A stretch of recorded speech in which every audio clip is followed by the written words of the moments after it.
Muy bien, leemos la palabra. Quiero que leamos entonces en el capítulo 1, versículo 3 hasta el versículo 6.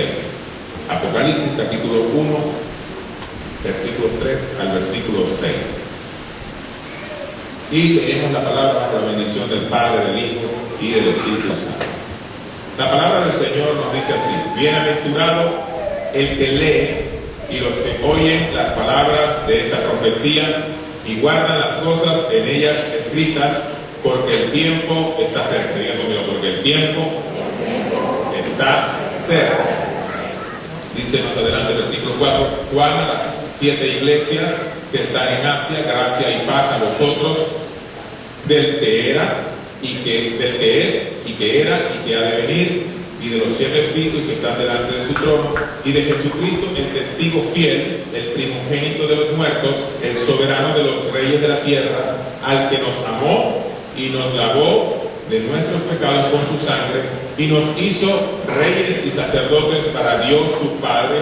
A él sea gloria e imperio por los siglos de los siglos. Amén. Muy bien. El libro de Apocalipsis lo conocemos como el libro de Revelaciones. Es un libro escrito por el apóstol Juan, uno de los apóstoles del Señor Jesucristo. Lo conocemos pues como su discípulo amado, y en esta oportunidad leemos estos versículos y nos podemos dar cuenta de que hay una introducción natural, y él comienza diciendo con estas palabras: bienaventurado el que lee y los que oyen las palabras que están en esta profecía. Podemos darnos cuenta que la primera palabra que se incluye en este versículo es bienaventurado. Diga conmigo, bienaventurado. Dígalo fuerte, bienaventurado. Diga conmigo, felices, dichosos, doblemente bendecidos. Y el apóstol Juan da aquí una recomendación muy clara, porque creo que ese es el deseo del corazón de Dios para cada uno de nosotros, que nosotros podamos vivir felices, dichosos sobre la tierra, que podamos tener buenos hogares, buena familia. Pero da unas recomendaciones muy claras. Dice: bienaventurados los que leen y los que oyen las palabras de esta profecía. O sea que hay una recomendación de parte de Dios para que nosotros podamos alcanzar esta meta, y es leer la palabra de Dios. ¿Cuántos están leyendo la Biblia? ¿Cuántos están leyendo la palabra del Señor? Necesitamos leer la Biblia. Estos son tiempos donde la gente se ocupa de tantas cosas, y a veces nuestro tiempo es consumido en cosas que realmente no requieren de tanta importancia. Pero si hay algo que realmente debe ser fundamental para nosotros, es la instrucción de la palabra. Y el Señor nos dice por medio del versículo que hay una bendición, hay una promesa que se puede transferir a nuestra vida cuando nosotros leemos la Biblia, leemos la palabra de Dios, y también cuando oímos la palabra de Dios. ¿Cuántos están oyendo la Biblia? ¿Cuántos están escuchando la palabra de Dios? Cuando nosotros oímos la palabra de Dios, viene a nuestra vida fe por el Espíritu. El Espíritu se mueve a través de la misma palabra de Dios, añade fe a nuestra vida, alcanzamos de repente tener esperanza para los días que estamos viviendo.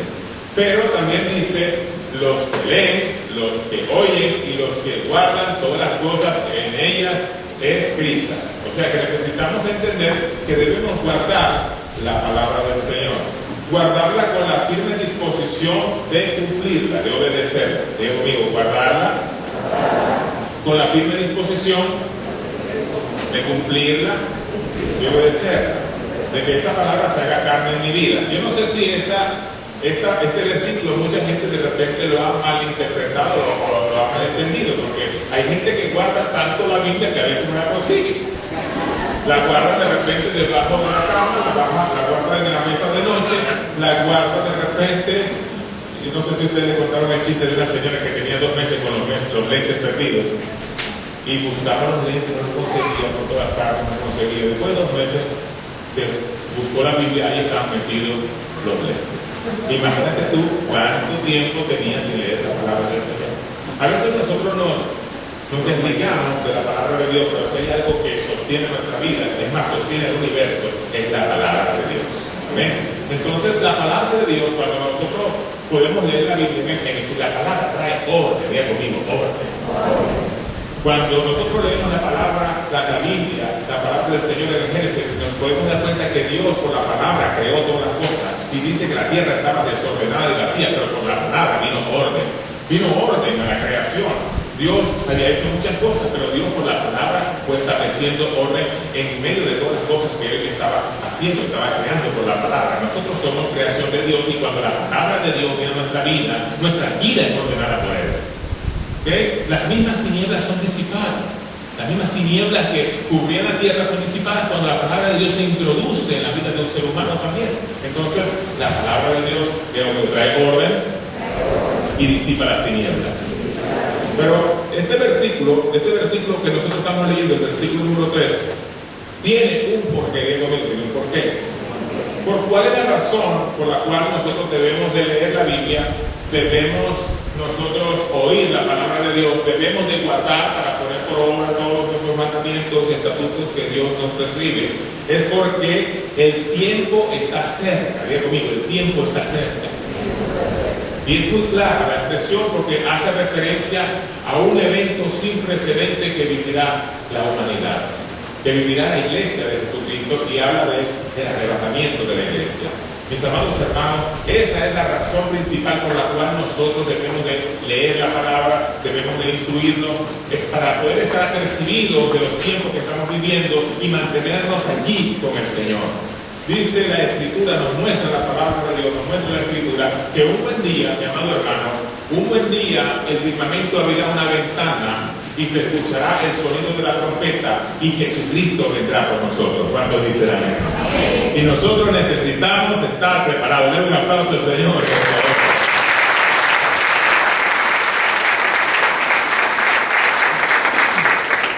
Deuteronomio 28 nos dice: y acontecerá todas estas cosas si oyeres atentamente la voz de Jehová tu Dios para poner por obra todos estos mandamientos que yo te prescribo hoy. Serás bendito en la ciudad y serás bendito en el campo, será bendito el fruto de tu vientre, será bendita la cría de tu ganado, tus cosechas, tus vacas.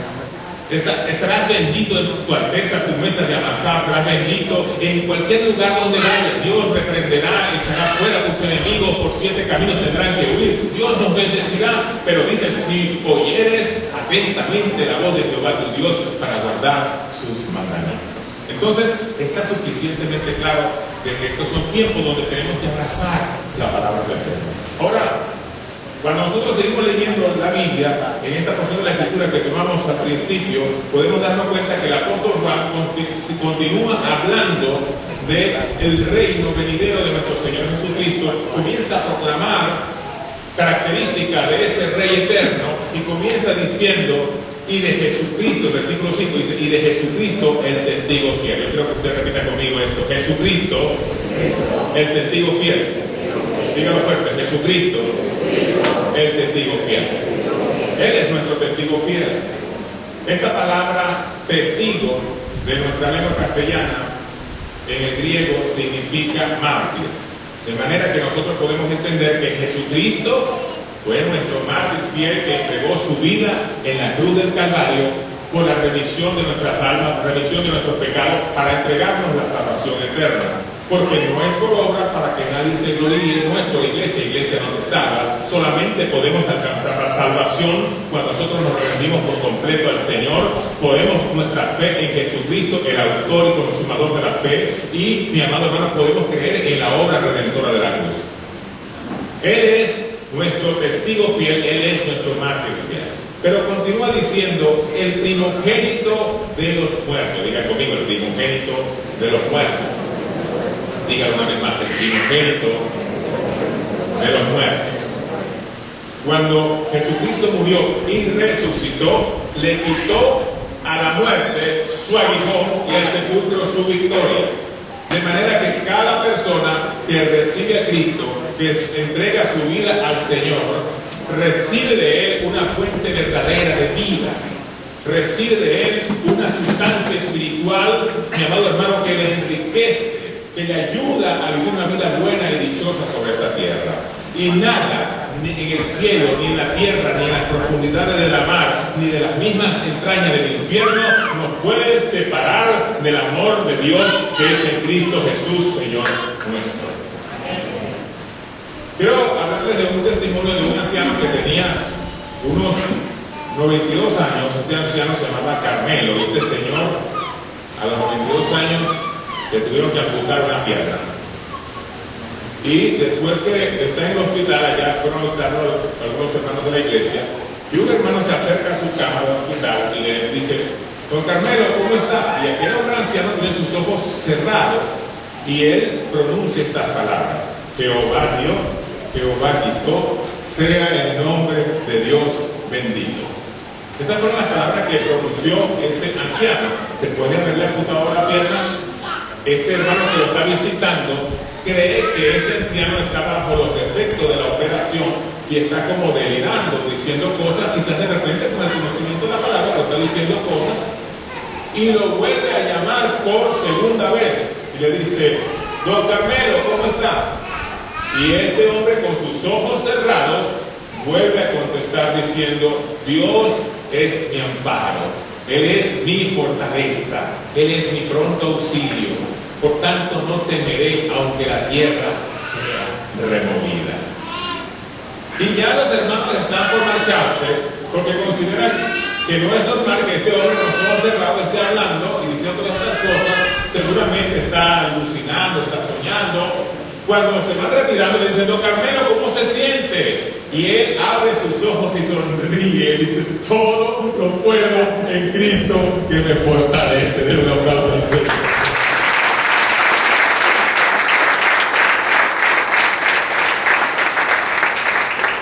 Y esto sucede, mi amado hermano, con una persona que está sujeto a Jesucristo. Cuando nosotros tenemos nuestra vida sujeta a Jesucristo, aunque cosas difíciles de la vida pueden venir, nosotros permanecemos fieles. A veces nosotros, por las vicisitudes de la vida, nos podemos sentir amputados espiritualmente, porque viene fracaso, viene divorcio, viene escasez, viene estrechez económica, quizás viene un problema en el hogar, con los hijos, con los maridos, unos con los otros hay problemas, y a veces nos sentimos así como amputados espiritualmente, que no nos provoca buscar a Dios, que no nos provoca orar, que no nos provoca ir a la iglesia, no nos provoca escuchar al flaco predicador de allí, de la congregación. Y mucha gente no quiere asistir a Dios.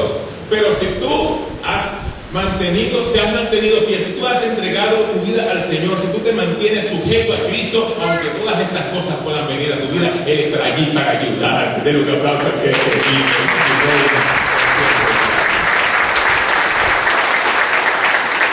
Yo escucho a veces decir mucha gente que aceptó al Señor, dice: no, yo me voy a regresar al mundo porque antes me iba mejor. Ahora que estoy en Cristo, mira, las cosas como que me salen al revés. Pero lo que sucede muchas veces es que cuando Cristo viene, cuando la palabra de Dios viene a tu vida, lo que hablamos al principio, viene orden, y lo que no está bien se comienza a ajustar como realmente conviene. Y hay mucha gente que no le agrada el orden en su vida. Hay gente que le gusta tener el cuarto desarreglado, hermano. Yo conozco unos cuartos por ahí que hay que meterse algún buzo dentro de la ropa para conseguir cualquier cosa. Hay gente que le gusta su desorden. Es más, yo me entiendo con mi desorden. Hay gente que tiene su escritorio y dice: oye, chicos, ¿por qué no arreglas el escritorio? Este compra papel, este compra broma. Tranquilo, yo entiendo mi desorden. Y hay gente que quiere vivir en el desorden. Quiere vivir en el desorden, pero cuando la palabra de Dios viene a tu vida, Dios ordena tu vida, aunque tú no tengas que Dios va a poner algo bueno para ti. Amén.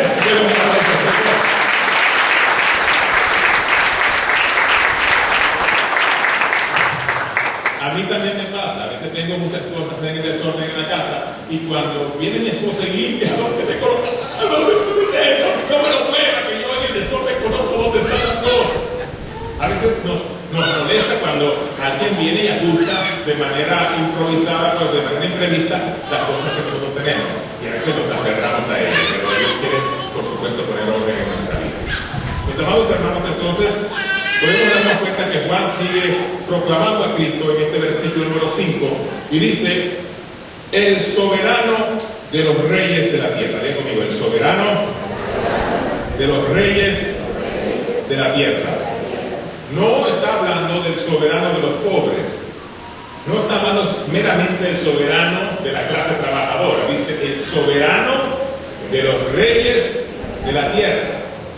Mi amado hermano, la palabra del Señor nos dice que Dios le dio, exaltó a Cristo, le dio un nombre que es sobre todo nombre, de manera que en ese nombre, en el nombre de Jesús, toda rodilla se doble. toda rodilla de lo que está en los cielos, en la tierra y debajo de la tierra se doble y confiese que Jesucristo es el Señor, para gloria de Dios Padre.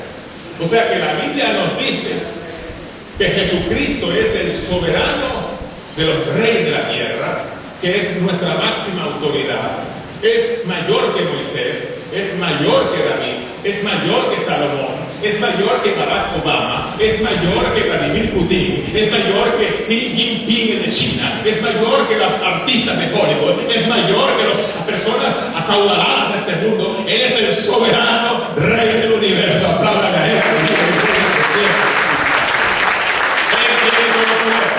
Tiene toda la autoridad. Él es el soberano rey del universo. Y continúa diciendo más adelante, dice, esto me conmueve mucho porque continúa diciendo en el mismo versículo número 5, dice, al que nos amó y nos lavó de nuestros pecados con su sangre. Tengo ya unos añitos de predicar al Señor y de hablar del amor de Cristo. Y cada vez que yo leo estas palabras me conmueve porque puedo entender que un Dios tan maravilloso, tan justo, puede percatarse de gente pecadora. Y yo escucho a mucha gente decir, sí, hombre, te pasaste toda la vida haciendo sinvergüenzura y pecado, así el evangélico, ay, qué chévere, así cualquier evangélico. ¿No han escuchado eso? ¿Cuántos han escuchado eso? Yo lo he escuchado, bueno, hasta la saciedad. Porque el diablo se ha encargado durante muchísimo tiempo de hacerle creer a la gente que Él es tan justo, que Dios es tan justo, que Él no puede perdonar a una persona que ha vivido una vida de pecado. Pero para eso ha venido Cristo, para perdonar al hombre pecador. El aborrece el pecado. Dios nos ama a pesar de nuestra condición de pecado. Dios nos ama a pesar de nuestro alejamiento de Él. Y si nosotros nos arrepentimos, mis amados hermanos, Él va a perdonar nuestros pecados y nos va a limpiar de toda maldad. Todo el Señor en esta hora.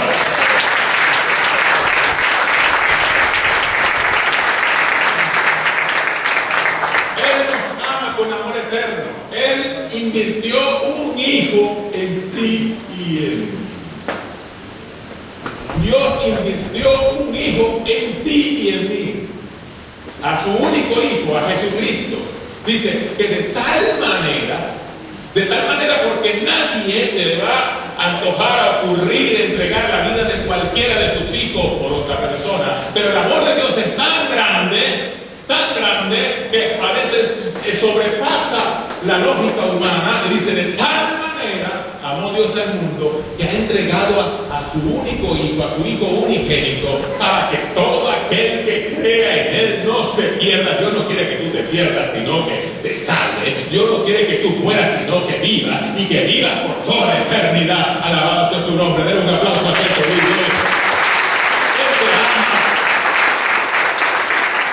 Su vecino, tienes un papá en el cielo que te ama, que está interesado en tu vida, que quiere lo mejor para ti, que tiene un diseño divino para ti. Él no está improvisando, Dios no está jugando los dados contigo, Dios no está probando así a ver qué sale de ahí, a ver qué sale. No, Dios ya sabe lo que va a suceder con tu vida. Alabanzas a su nombre.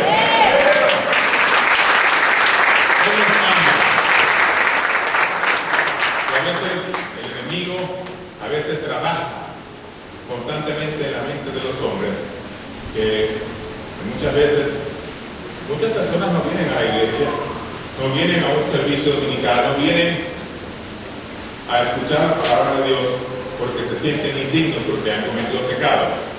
Pero nosotros podemos venir de parte de Dios, podemos venir a Él y Él nos va a recibir con los brazos abiertos. Dios, como un Padre amoroso, aborrece el pecado y nos dice, nos insta una y otra vez, no quiero que sigas pecando, no lo vuelvas a hacer, pero Él nunca te va a echar fuera. Si nosotros venimos a Él nunca nos va a echar fuera.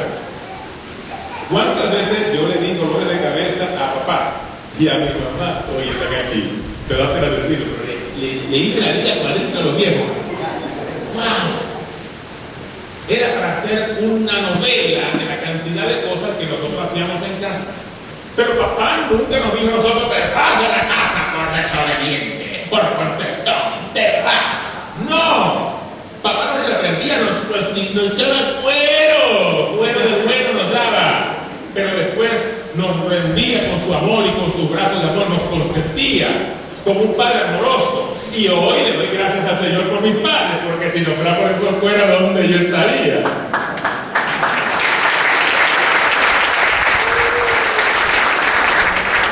Por eso qué bueno que cuando cantaba la canción de Jesús, Adrián Romero la cantaba con un gusto y dice: ¿qué sería de mí si no volviera? Ay, Dios mío, mire, ¿qué sería de nosotros si no escuchamos al Señor? ¿Cuántos dicen eso? ¿Qué sería de nosotros si no hubiéramos conocido al Señor? ¿Dónde estaríamos? Sería como un pajarito, que yo creo que ni siquiera como un pajarito, creo que era un cochiche en el piso. Bueno, cochiche. Pero gracias a Dios porque le tenemos a Él, que nos rescata, que nos levanta, que nos restaura, que nos ayuda a seguir adelante. Pero mira, aquí más adelante en el versículo 6, mis amados hermanos, hay una verdad espiritual que nos conduce a una vida victoriosa, que nos conduce a tener un mejor estilo de vida.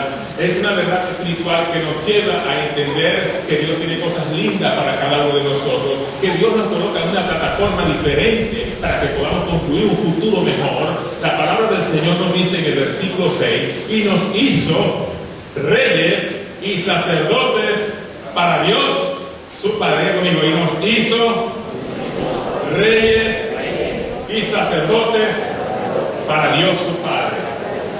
Y esto es algo maravilloso, porque cuando yo leo esta palabra, yo puedo percatarme de que cuando nosotros recibimos a Cristo como nuestro único Señor y Salvador personal, el Rey de Reyes y Señor de Señores, el soberano de los reyes de la tierra, el primogénito de entre los muertos, el testigo fiel, nos hace a nosotros partícipes de su naturaleza de rey. ¡Aleluya! ¿Cuánto dicen amén? Nos hace partícipes de su naturaleza de rey. ¿Tú sabes lo que significa eso? Que Él es el Rey de Reyes y Señor de Señores, y todo lo que ve también es de nosotros, lo podemos disfrutar. ¡Aleluya! Nos hace partícipes de su naturaleza de rey, y si nosotros permanecemos fieles, la Biblia nos dice que reinaremos con Él por siempre y para siempre. Eso es una promesa maravillosa. Pero no solamente eso queda allí, sino que también nos hace partícipe de su dignidad sacerdotal. Diga conmigo, de su dignidad sacerdotal. De su dignidad sacerdotal. Yo no sé si usted ha leído esto en la Biblia, pero una vez por año, en el Antiguo Testamento nos muestra que una vez por año el sumo sacerdote solamente podía entrar al tabernáculo con una ofrenda para la expiación de los pecados del pueblo. Se hacía una vez al año, y si esa ofrenda era aceptada, ellos recibían un año más de perdón. El sumo sacerdote era el encargado de hacer esto una vez por año. Pero el día que Jesucristo murió en la cruz del Calvario, que entregó su vida allí por cada uno de nosotros, mis amados hermanos, nosotros los que hemos creído en la fe del Señor, los que hemos entregado nuestra vida a Él, podemos entrar confiadamente en el trono de la gracia de Dios. Hay una puerta que se abrió, dice la Escritura, que mi amado hermano, que el cielo se puso como negro, se puso como de tinieblas, las piedras se rasgaron, pero el velo del templo también se rasgó de arriba abajo, y hay entrada a la presencia de Dios. Hay un acceso que está abierto a la presencia del Dios Todopoderoso. Y eso no es exclusivamente para una figura eclesiástica, eso no es exclusivamente para el pastor, eso no es exclusivamente para los que ministran en el altar, eso no es exclusivamente para los profetas, no, eso es para todo aquel que sujeta su vida a Jesucristo. Alabanzas a su nombre.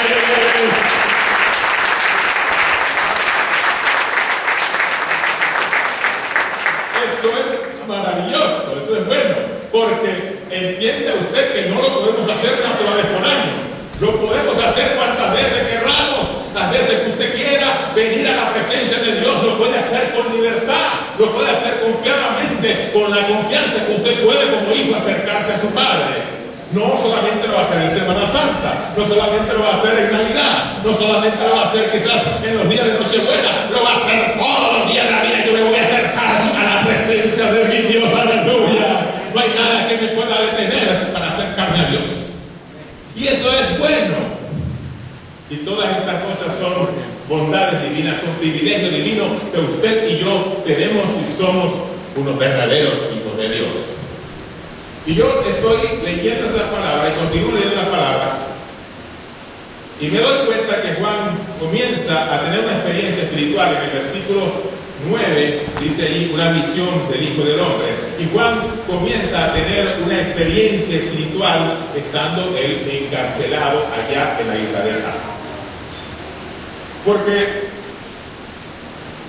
necesitamos entender que Juan es un hombre anciano, ya está con unos cuantos años de edad, y dice la Escritura que Juan está preso, pero no está preso por ser un delincuente, no está preso por ser un corrupto del pueblo, ser un inmoral, no está preso por ser un homicida.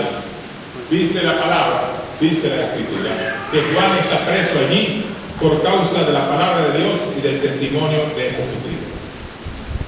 Por seguir al Señor Jesucristo, por vivir una vida en obediencia al Señor, por esa razón él está preso y encarcelado allí. Estamos hablando de un hombre anciano que quizás su piel está arrugada, pero podemos ver por el contenido de esta palabra que tiene claridad en sus pensamientos y en su mente.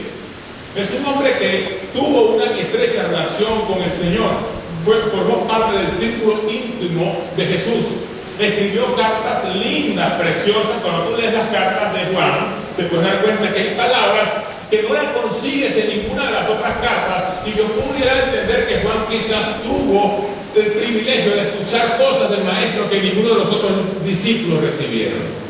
Son cartas lindas y preciosas, pero yo puedo ver a este hombre encarcelado allá en la isla de Patmos. Puedo imaginarme a este hombre agarrando sus manos arrugadas, los barrotes de aquella cárcel, y imaginándose como que si sus ojos estuvieran penetrando el firmamento y él está participándose de ese encuentro maravilloso con el Señor en la gloria venidera. Él está allí, está viendo el firmamento. Quiero que usted dibuje este escenario. Y amado hermano, cuando de repente él comienza a entrar en una experiencia espiritual y tiene una visión, y en esa visión ve nada más y nada menos que a Jesucristo. Diga conmigo, a Jesucristo. Eso es algo lindo, que el mismo Cristo se le revela a él en esa cárcel a través de esa visión. Y en esa visión él comienza a ver la majestuosidad del Señor, comienza a ver su santidad, comienza a ver el señorío de Jesucristo, mi amado hermano, y él cayó como muerto. Diga conmigo, como muerto. Como muerto. Quedó muerto chicha en esa cárcel, pero él está viviendo una experiencia espiritual. Porque cuando nosotros amamos al Señor, cuando nuestra vida está sujeta a Jesucristo, yo te digo algo, Dios se va a revelar a tu vida. Y quizás lo que no ha sido revelado a otras personas va a ser revelado a ti para que tú vivas experiencias lindas y maravillosas con Dios. Ahora, en medio de esta revelación, Juan ve a Jesucristo. Quiero decirlo aquí conforme nos dice el versículo 13, versículo 12, dice: y me volví para ver la voz que hablaba conmigo, y vuelto vi 7 candeleros de oro, y en medio de los 7 candeleros de oro a uno semejante al Hijo del Hombre. Conmigo, Jesús. Y dice la Escritura que estaba vestido de una ropa que llegaba hasta los pies y ceñido por el pecho con un cinto de oro. Diga conmigo, estaba vestido con una ropa que llegaba hasta los pies y tenía su pecho ceñido con un cinto de oro.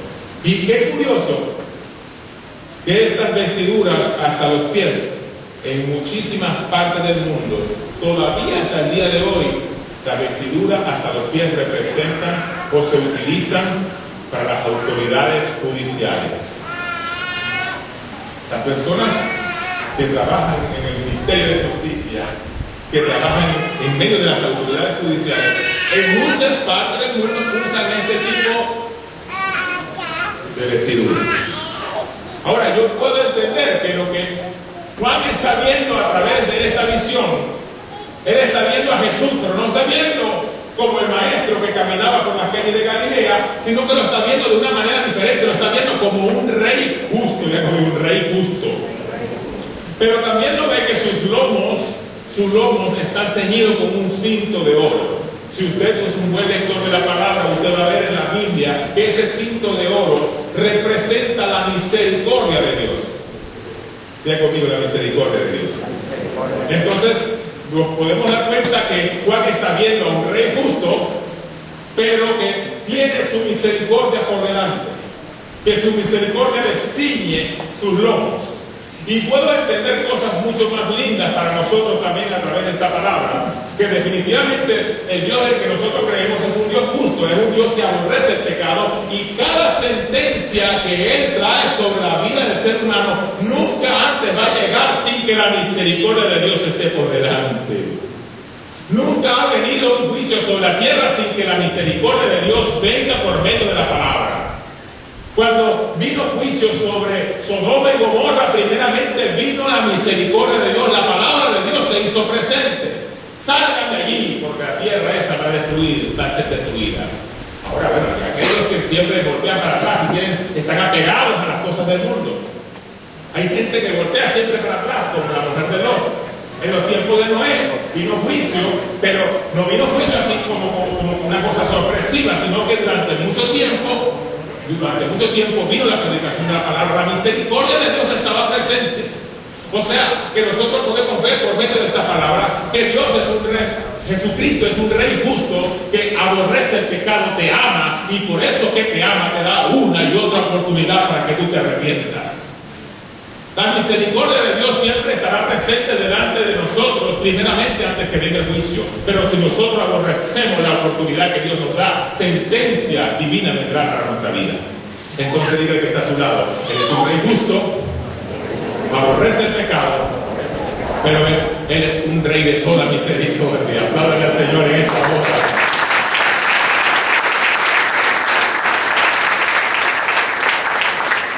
Y eso es lo que nosotros necesitamos. Eso es lo que Venezuela necesita: misericordia. Que la misericordia de Dios nos alcance. Porque muchas veces conociendo a Dios hemos hecho mal. Muchas veces conociendo a Dios no le obedecemos. Muchas veces conociendo a Dios le hemos sido infieles. Muchas veces conociendo a Dios no nos comprometemos con Él y con su obra. Y rogamos al Señor para que la misericordia de Dios nos alcance, para que la misericordia de Dios venga sobre Venezuela. Porque, mi amado hermano, juicios han de venir sobre la tierra, pero que nosotros podamos tener la oportunidad de mantenernos sujetos a Cristo para que Él siempre pueda guardarnos con sus brazos de amor. Amén. Qué bueno todo esto. Pero nosotros podemos seguir leyendo por la palabra que dice en el versículo 14: su cabeza y sus cabellos eran blancos como blanca lana y como nieve, y sus ojos eran como llama de fuego. Diga conmigo: su cabeza y sus cabellos eran blancos como blanca lana, como nieve, y sus ojos como llama de fuego. En esta visión Juan está viendo la santidad del Señor. Está viendo a ese rey justo, a ese rey soberano, pero en medio de esa visión también puede ver su santidad. Y asimismo, como Él es santo, Dios también anhela y desea que nosotros, su pueblo, también seamos santos. No dice la palabra ser santo como yo soy santo. Dice el Señor: sin santidad nadie verá al Señor. O sea, Dios desea y anhela que asimismo, como Él es santo, nosotros podamos santificarnos cada día, que podamos aborrecer el pecado, que podamos desechar las cosas de este mundo y que podamos acercarnos a Él. La Biblia nos dice que si nosotros nos acercamos a Dios, Él se acercará a nosotros. Pero si no hay santidad, esta relación no puede ser posible. Necesitamos acercarnos a Dios de una manera limpia para que Él continúe edificando y restaurando nuestra vida. Ahora, no podemos engañar a Dios. Nosotros necesitamos ser sinceros con Él y reconocer esas áreas de nuestra vida en las cuales nosotros estamos fallando. Nosotros tenemos muchas cosas que resolver con Dios. Y yo preguntaba en el día de ayer en la predicación: ¿será que si Dios viene esta noche tú te vas con Él? Y las personas no les salía una palabra de su boca, uno que otro respondía amén. Y había mucha gente en aquel lugar. Amén. Si tú realmente no tienes seguridad de salvación, si tú no puedes responder esto con seguridad, si Jesucristo viene hoy, yo me voy con Él, yo subo al cielo para estar en la eternidad con el Padre, entonces entonces quiere decir que usted necesita resolver cosas con Él. Usted necesita meterse en el secreto y hablar con sinceridad con Dios. Señor, sabes, hay un asunto que necesito exponerte. Esta área de mi vida todavía, Señor, está en desorden. Quiero que tu palabra, que tu presencia maravillosa, que tu espíritu de poder venga, me santifique, me ayude a tener una vida victoriosa en esta tierra. Amén. Pero hay mucha gente que se hace los willy. Nadie sabe. El pastor no sabe. Mi esposa no sabe. Pero Dios sí sabe. Hay gente que tiene Biblia. Hay gente que canta. Hay gente que ora. Hay gente que ayuna. Hay gente dadivosa. Hay gente ahí amorosa. Pero son unos pecadores y se van a ir al infierno si siguen con esa guachafita. Necesitamos ser sinceros con Dios, porque el día que Cristo venga, van a despegar unos cuantos como un cohete para el cielo y tú te vas a quedar aquí abajo con tu boca abierta. Entonces necesitamos ser sinceros con Dios, porque dice la Escritura, y cuando manifiesta en esta palabra, dice que tus ojos son como llama de fuego, que tú puedes decirle a tu papá, no, eso no es así, al pastor tú le puedes mentir, pero él que tiene los ojos como llama de fuego, no hay nada encubierto para él todo lo conoce, él todo lo sabe, él no hay nada oculto que tú te puedas esconder, no hay nada oculto que él no lo sepa. Él es el omnisciente, él todo lo sabe y todo lo conoce. Adán y Eva no pudieron encubrir su pecado con las hojas de higuera, no pudieron encubrir su pecado en el huerto con los árboles que estaban en el Edén. Mis amados hermanos, Caín pudo haber dicho, yo lo maté a mi hermano, pero Dios lo sabía.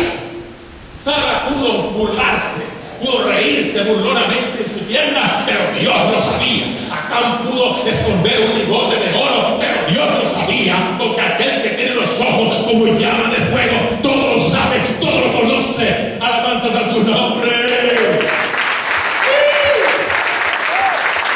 Aleluya, aleluya.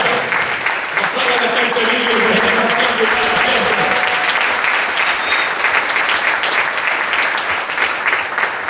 En el libro de Proverbios nos dice, Dios no puede ser burlado, Dios no puede ser burlado. Y Dios te dice en unas palabras lindas y preciosas, yo te lo dije. Dios te dice en su palabra, Dios no puede ser burlado. Y en el día de tu calamidad clamarás a Él y Él no te atenderá por esa condición de pecado en la cual tú has persistido. Pero dice, no sabe, porque me encanta mucho lo que dice. Y sus pies, fíjate que sus pies. Y sus pies semejantes al bronce bruñido, refulgente como en un horno, semejantes al bronce bruñido. Yo quiero imaginarme al Señor en esa visión que estaba viendo Juan, los pies así como bronceadito, así como quemadito. A mí me pasó una cosa. Yo fui unos días de vacaciones allá a Margarita y pusimos un toldo. Debajo del toldo están las sillitas de extensión. Y yo me puse allí como cualquier turista. Pero la silla quedaba fuera del toldo. Y he pasado 2 horas con las piernas fuera del toldo. ¿Cómo tú crees que me quedaron los pies? Bronceadito, como el bronce bruñido quemado, tostado. En la noche, ay mi amor, échame cremita. Ay, échame una cremita. Estaba bueno, me vuelto chicha. Pero yo me estoy imaginando a esta visión que tiene Juan, donde él está mirando su rostro, está mirando su santidad, está mirándole que está ceñido con su lomo, con aquel cinto de oro, pero después baja la mirada y ve sus pies y los ve bronceaditos. Mira, y me recuerda ese episodio donde ese rey obstinado con su poder mandó a levantar una estatua para que todo el mundo se postrara y adorara esa imagen. Y había unos jóvenes hebreos que no la adoraron. Y por causa de negarse a esa petición, fueron lanzados en un horno de fuego ardiente. Y los hombres que lo echaron se quemaron.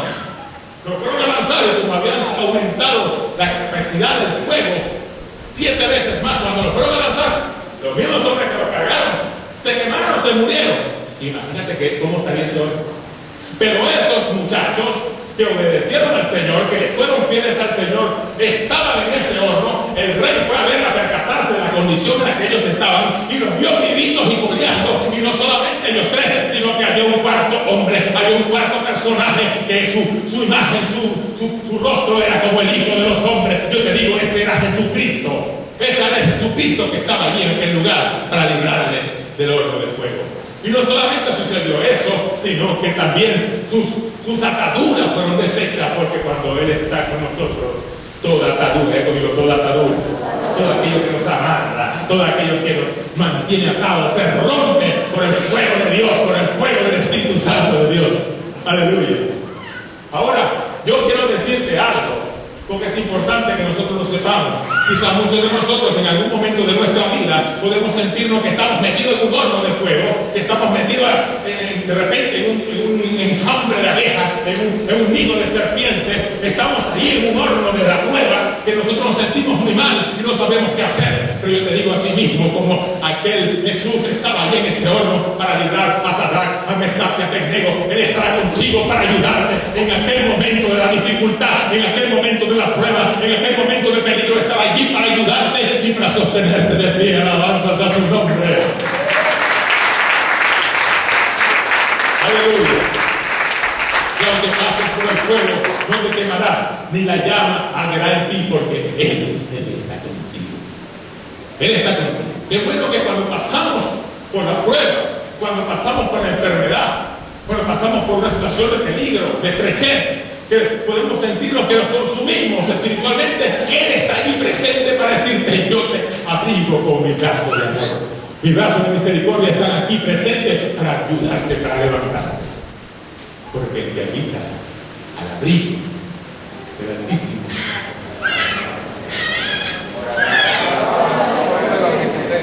Que ha tenido cobertura de Dios para ti. Dios desea cosas buenas para mí. Pero dice más adelante el versículo, mi amado hermano, y su voz era como estruendo de muchas aguas. Diga conmigo, su voz era como estruendo de muchas aguas. Yo no sé si usted ha podido ir a las cataratas de algún lugar de esta ciudad, de nuestro país. Yo he podido ir a algún lugar lindo y precioso. Es un sonido muy fuerte, pero es un sonido agradable. Aparte que es un sonido muy fuerte, no es un sonido así tormentoso, es un sonido cuando cae el agua. Es gratificante escuchar el sonido.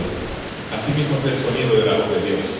Y yo puedo imaginarme en esa voz, así mismo, como la voz que describe Pablo, cuando dice: el Señor mismo, con voz de mando, con voz de arcángel y con trompeta de Dios, descenderá del cielo, y los muertos en Cristo resucitarán primero, y todos aquellos que hayan quedado seremos levantados, seremos transformados y seremos levantados una con Él por siempre y para siempre. Cuando dicen amén. Esa es la voz del Espíritu, esa es la voz del amado, de la acción de la fiesta. Ese es el amado, esa es la voz del testigo fiel, del primogénito de entre los muertos. Mis amados hermanos, quiero concluir con esto, porque hay mucho que poder conseguir en este solo capítulo. Y quiero invitarte a que lo leas, porque a veces tenemos miedo de meternos en este tipo de escritura. A veces como cristianos, yo o albanita también, a veces tenemos como cierto miedo porque hay muchas cosas que están ocultas allí. Hay misterio, dice la Escritura que hay misterios que no han sido revelados, pero el Espíritu de Dios nos ayuda a conocer todas las cosas. Pero en el versículo 20, podemos darnos cuenta que dice algo muy lindo. Dice: el misterio de las 7 estrellas que has visto en mi diestra y de los 7 candeleros de oro. Las 7 estrellas son los ángeles de las 7 iglesias, y los 7 candeleros que has visto son las 7 iglesias. Ese misterio fue revelado para Juan, un hombre que permaneció fiel al Señor. Ese misterio fue revelado a Juan, un hombre que amó a Cristo con toda la fuerza de su alma. Ese misterio espiritual le fue revelado a él. Y habla de los 7 ángeles. Las 7 estrellas son los 7 ángeles. Quizás de repente tú puedes pensar, son los angelitos que andan así como las alitas. Pero la palabra ángel en el original significa mensajero, significa el que lleva el mensaje. No puedo presumir que son unos ángeles celestiales, son unas entidades espirituales a la cual Dios tenía en su mano. Yo puedo quiero presumir que de repente se estaba refiriendo a algunas personas que presidían a esas iglesias. Y dice la Escritura por medio de esta visión, lo que puedo entender por medio de esta visión, que la iglesia y aquellas personas que dirigían la iglesia, o sea, usted y yo, estábamos escondidos en las manos del Señor. Que el día final había llegado, pero sabe, había venido juicio, habían venido cosas difíciles sobre la tierra, había venido quizás tormento, desilusión para la tierra, pero usted y yo, que somos la iglesia de Jesucristo, estamos escondidos en la mano de Jesús. Diga conmigo, en las manos de Jesús. Esas manos con mi afronta, traspasadas por mis pecados, por nuestros pecados. Esas manos son las manos que sostienen a la iglesia, que sostienen tu vida, tu casa y tu familia. Benditas manos del Señor, que están ahí siempre listas para ayudarnos, para levantarnos. Son las manos del Señor. Yo quiero motivarte en esta mañana. Quiero motivarte a que tú permanezcas fiel a Dios. Que a pesar de tu desilusión, de tu angustia, de los momentos difíciles de tu vida, que a veces te sientes triste, desamparado, que sientes que nadie entiende tu problema, no desmayes, porque el Dios que tuvo allá, mi amado hermano, como esos 3 jóvenes hebreos, también está contigo para ayudarte y para levantarte. Permanece fiel. El Señor nos dice en su palabra, permanece fiel hasta la muerte, y yo te daré la corona de la vida, porque le tiene esta mañana. Y dale un aplauso fuerte, Señor.